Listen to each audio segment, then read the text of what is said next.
Ako ďalšie čítanie si dáme odhalené hriechy. Kazateľ, 12.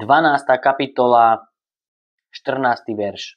Boh predvolá na súd každý čin, všetko, čo je skryté, či je to dobré alebo zlé.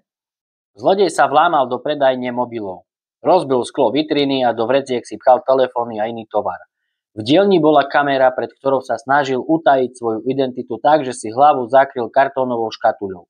Počas úniku sa mu však škatuľa vyšmykla a odhalila jeho tvár.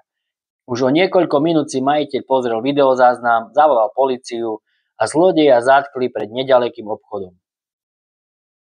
Tento príbeh nám pripomína, že každý tajný hriech bude raz odhalený. Prirodzene, ľudia sa snažia svoje hriechy utajiť. V knihe Kazateľ však čítame, že máme zachovávať Božie prikázania, lebo Boh predvolá na súd každý skrytý čin a bude ho spravodlivo súdiť. Autor píše, Boha sa boj a jeho prikázania zachovávaj, lebo toto je povinnosť každého človeka.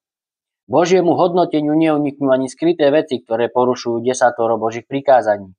Pretože on privedie na súd každý skutok, či už dobrý alebo zlý.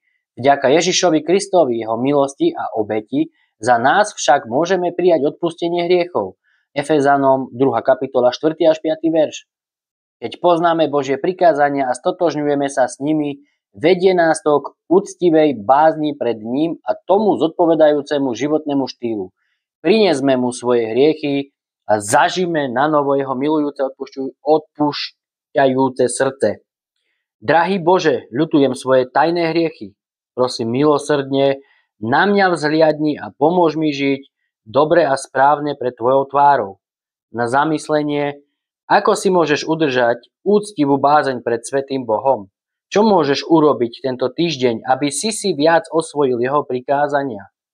A tak, braček a sestrička, naozaj, keď máš skryté hriechy, máš veci utajené vo svojom živote, tak ich vyznaj pred Pánom, pred Bohom. Osobne povedz, Pane Ježišu, mám také a takéto veci, nikdy som to nevyznal, nikdy som si to nepriznal, schoval som si to a ja ti to teraz vyznávam svojimi ústami a prosím ťa, očisť ma svojou svetou krvou,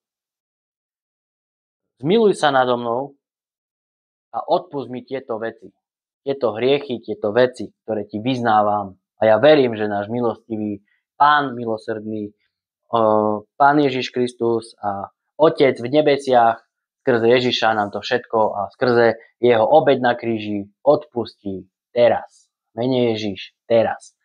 A tak nehanbi sa ísť pred Boha, nehanbi sa zavolať na Pána Ježiša, vyznaj mu svoje hriechy, nepotrebuješ nikomu to hovoriť, aby sa teba niekto smial, alebo aby to skončilo tak, že nejaký človek proti tebe použije tvoje vlastné hriechy, ale sám o samote niekde sa zatvor, alebo vonku na prechádzke v lese, na lúke, alebo doma, kľakni si, vyznaj hriechy priamo Ježišovi Kristovi, lebo on za teba zomrel na kríži.